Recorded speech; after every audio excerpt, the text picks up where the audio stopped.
जब कोई व्यक्ति हमारा बुरा चाहता है और हमें इस बात की खबर लगती है तो मन उदासी से भर जाता है और तब हम पूरी तरह हार जाते हैं। जब हम किसी पर विश्वास करते हो और वो ही हमारे साथ विश्वासघात कर रहा होता है।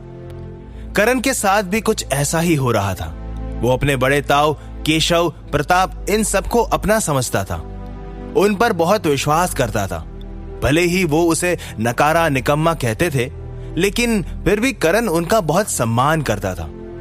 लेकिन आज जब उसे पता चला कि वो सब करण को मारना चाहते हैं और उसकी योग शक्तियों और साधना का स्तर गिराना चाहते हैं ताकि वो कंपटीशन का हिस्सा ना बन पाए, तो ये बात करण सहन नहीं कर सका। उसे अब प्रताप को हराकर कोई भी दुख नहीं हो रहा था, बल्कि वो यही सोच रहा था कि अब अगर दोबारा प्रताप या कोई भी उससे लड़ने के लिए आया तो वो उन्हें नहीं छोड़ेगा। प्रताप को करण ने बुरी तरह हरा दिया था और करण एक शक्तिशाली योद्धा बन गया है। यह खबर सुनकर कुलपति जी को अपने कानों पर विश्वास नहीं हो रहा था। वो तुरंत दौड़ते हुए करण के पास पहुंच जाते हैं। करण जब से प्रताप को हराकर आया, वो अपने धुन में मस्त औषधियों का नव निर्माण कर रहा था और कुछ खास शक्तियां अर्जित करने में लगा हुआ था। उसके सिर पर अब एक ही भूत सवार है कि वो होने वाले योग शक्तियों के कंपटीशन को जीत कर ही रहेगा और तभी अपनी पत्नी के पास जाएगा और अपने ससुर को अपनी काबिलियत दिखाकर उसे अपने घर वापस लाएगा। करण अपने काम में मग्न था। उसे पीछे से कुलपति जी की आवाज सुनाई देती है, करण, करण तुम कहां हो? जब से उसके बाबा ने यह सुना कि करण को कुछ खास शक्तियां प्राप्त हुई है और उसने प्रताप जैसे महान चिकित्सक को हरा दिया है, तब से उनकी नजरों में करण की इज्जत बढ़ गई थी। लेकिन फिर भी उनका मन नहीं मानता था। वो करण के मुंह से एक बार सुनना चाहते थे। वो करण को आवाज लगाते हुए करण के कमरे के पास पहुंचते हैं। करण भी अपने बाबा की आवाज सुनकर दौड़ता हुआ अपने कमरे से बाहर आता है। उसके बाबा को तो यकीन ही नहीं हो रहा था। तभी उसके बाबा उसे देखकर पूछते हैं, इतने समय से कहां थे तुम करण, और तुमने प्रताप के साथ झगड़ा क्यों किया? प्रताप कुलपति जी के घराने का बहुत बड़ा चिकित्सक था। उसे अनेक सारी योग शक्तियां प्राप्त थी। पूरे परिवार पर उसका पूरा अधिकार था। कुलपति जी के परिवार में औषधियों का काम उसी पर निर्भर था। कुलपति जी ने जब ये बात सुनी तो उन्हें यकीन तो नहीं हो रहा था, लेकिन फिर भी वो करण से एक बार पूछने के लिए आ गए। करण अपने बाबा का बदला व्यवहार देखकर दंग रह गया था। वो बिना कुछ बोले खामोश उसके बाबा के सामने खड़ा था। तभी उसके बाबा ने उसे फिर से कहा, क्या तुमने प्रताप से झगड़ा किया? तभी करण गुस्से में अपने बाबा से कहता है, मैं उसके बारे में कुछ भी बात नहीं करना चाहता। कुलपति जी ने करण की तरफ देखा और एक आह भरी, वो दिल में खामोशी महसूस कर रहे थे। तभी वो करण से पूछते हैं, करण, क्या ये सच है कि तुमने प्रताप को हराया? करण अपने बाबा के मुंह से ये बात सुनकर कुछ नहीं कहता। वो चुपचाप बस अपनी नजरें जमीन में गड़ा लेता है। उसके बाबा जानते थे कि प्रताप को हराना मुश्किल ही नहीं, नामुमकिन है। प्रताप के पास एक से एक दिव्य शक्तियां थी। उसका योग शक्तियों का स्तर बहुत ही ऊंचा था और उसके मुकाबले करण के पास कुछ भी नहीं था। करण भला प्रताप को कैसे हरा सकता है? प्रताप को केवल वही हरा सकता है जिसकी कड़ी साधना हो और अपने कौशल से औषधियां बनाकर योग शक्तियों के स्तर को बढ़ाया हो। तभी उसके बाबा एक बार फिर से वही सवाल करण से पूछते हैं, करण, क्या तुमने सच में प्रताप को हरा दिया? अपने बाबा की बात को पूरा करते हुए करण उनसे कहता है, हाँ, हरा दिया। उसे हराना तो कितना आसान है, वो मेरे सामने एक कचरे का टुकड़ा है।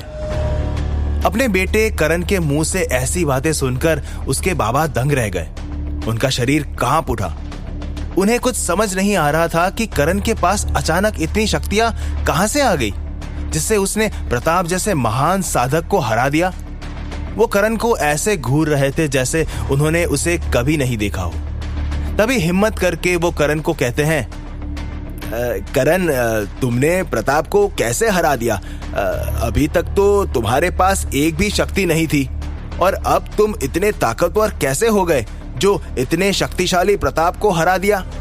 मैं तो तुम्हें एक कमजोर इंसान समझता था।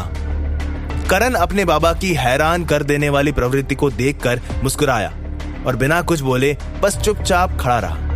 तभी उसके बाबा ने उससे पूछा, तुम जवाब क्यों नहीं देते करण? तुमने कौन सी ऐसी साधना की जो इतने शक्तिशाली हो गए? आप तो मुझे नालायक, निकम्मा और नकारा समझते थे ना बाबा। आपकी नजरों में मैं तो बस एक आवारा इंसान था जो केवल कुत्तों के साथ खेलता था, जंगल जाने से डरता था, कुछ भी ज्ञान नहीं था, जानवर जितनी भी समझ नहीं थी मुझे तो। करण अपने बाबा से इतराते हुए कह रहा था। उसके बाबा करण की बातें खामोश होकर सुन रहे थे।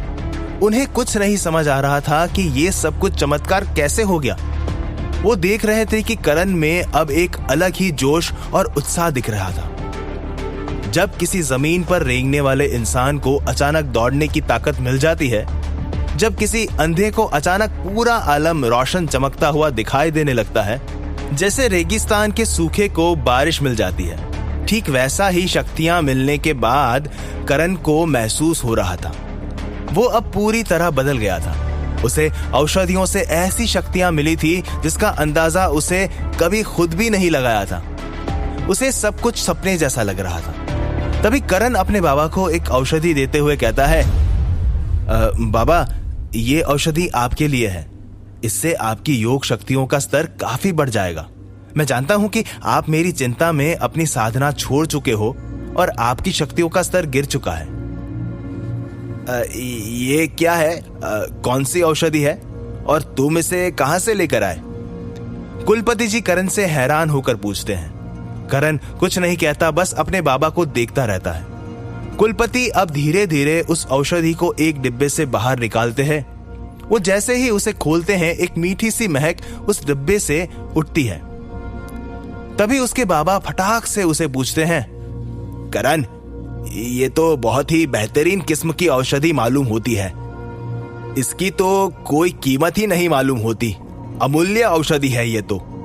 ऐसी औषधि हमारे परिवार में तो कोई भी नहीं बना सकता। ये तुम्हें कहां से मिली? मैं अभी प्रताप के पास जाकर उसे ये औषधि दिखाता हूं। उसे औषधियों की अधिक जानकारी है। ये सामान्य औषधियों से बिल्कुल ही उच्च श्रेणी की औषधि है। बाबा, आपको किसी से कुछ पूछने की जरूरत नहीं है। आप थोड़ा शांत हो जाइए, थोड़ा धीरज रखिए। इसके बारे में आपको कोई कुछ नहीं बता सकता। इसे खुद मैंने बनाया है। करण अपने बाबा को समझाते हुए कहता है। करण के मुंह से ये बात सुनकर कुलपति जी बिल्कुल सदमे में आ जाते हैं। उन्हें कुछ समझ में नहीं आता कि करण क्या बोल रहा है। उन्हें बिल्कुल भी इस बात पर यकीन नहीं होता कि करण इस तरह की औषधि बना सकता है। बाबा, आपको किसी से कुछ पूछने की जरूरत नहीं है। आप थोड़ा शांत हो जाइए, थोड़ा धीरज रखिए। इसके बारे में आपको कोई कुछ नहीं बता सकता। इसे खुद मैंने बनाया है। करण अपने बाबा को समझाते हुए कहता है। करण के मुंह से ये बात सुनकर कुलपति जी बिल्कुल सदमे में आ जाते हैं। उन्हें कुछ समझ में नहीं आता कि करण क्या बोल रहा है। उन्हें बिल्कुल भी इस बात पर यकीन नहीं होता कि करण इस तरह की औषधि बना सकता है। बाबा, आप संभालिए खुद को और आप इस औषधि का स्वीकार करो। बस ये मैंने खुद अपने कौशल से बनाई है। करण अपने बाबा को संभालते हुए कहता है।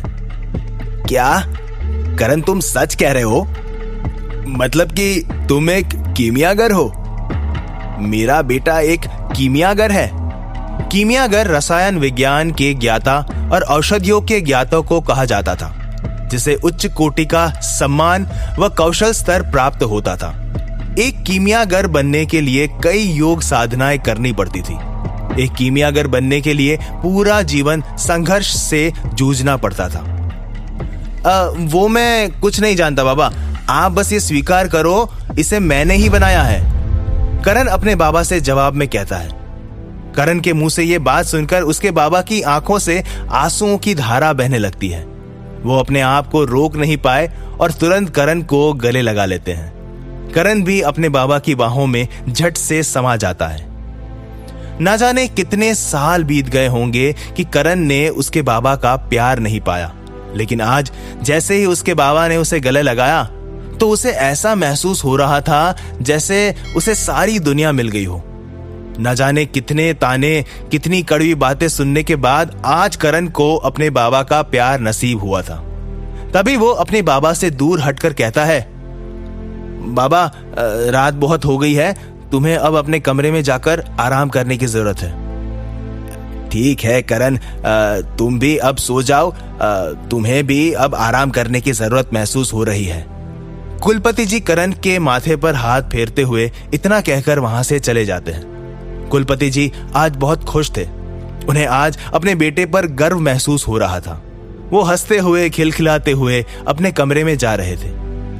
इधर करण भी अपने कमरे में अपने बाबा को खुश देखकर बहुत खुश हो रहा था। वो सोच रहा था कि उसके बाबा वर्षों से उसकी चिंता कर रहे हैं। आज उनके चेहरे पर खुशी देखकर करण झूम उठा था। वो अपने कमरे में खिड़की के पास खड़ा था कि उसके दिमाग में वापस कंपटीशन का कोटा पाने और औषधियों का ज्ञाता बनने के विचार चलने लगे। वो फिर गुस्से में आकर दीवार पर एक जोरदार मुक्का मार देता है। आखिर क्या होगा अब आगे? क्या करण सचमुच एक कीमियागर और औषधियों का ज्ञाता है?